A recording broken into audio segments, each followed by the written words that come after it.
Isang mapagpalang araw na naman mga katusok, eto mga kabulalaklak.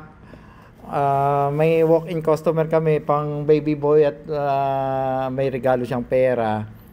Ala naman kaming ibang bulaklak kaya ito sinadjust na lang namin. Blue, rose, and white. Ano to? Yung crest blue din saka yung rose na white. At hinaluan ko tatlong yellow. Yung yellow naman napunta sa taas, naging groupings naman siya. Tusok lang kasi ako ng tusok. Habang yung kasama ko, si Enrique, ay aking, hindi ko naman siya direct inuutosan. Sabi ko lang, parang magandang may lagay nito. Sabi niya, oo. O sige, pakikuha mo na ako. Ayan ang mga discarding pag-uutos. Hindi ako direct nag-uutos. Nagpaparinig lang, masunurin. Ayun, siya na nagbuka ng mga yellow, yung blue, pinalaki niya. Yan. Gusto ko yung mga design gano'n, pero tinatamad ako magbukas-bukas pa ng bulaklak.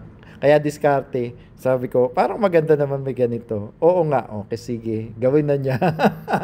Ganyan ang mga diskarte yung pag-uutos. Nakikisuyo.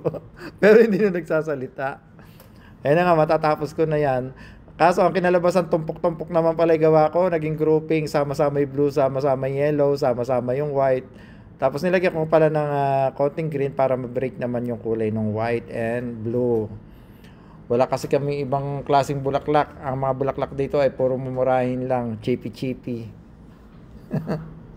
Ayan, kami magkakape na, tapos na. At yung floral foam nga pala, ipinasok ko na sa loob ng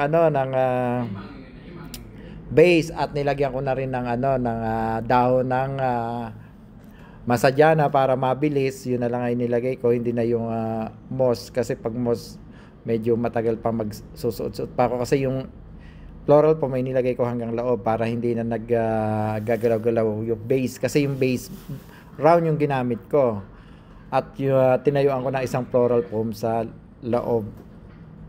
At yung floral foam nilagyan ko ng plastic yung pinakasalo para yung tubig niya hindi kakatas-katas dun sa sa base.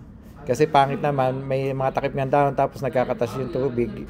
Kaya yung green lang makikita na masadya na sa loob. Ayan, tapos na nga. Ayan, kinalabasan. Pasensya na kayo sa aking gawa at tumpok-tumpok, walang kaayusan. Shoutout nga pala sa aking coworker na yung aking nautusan dito, si Enrique Peter.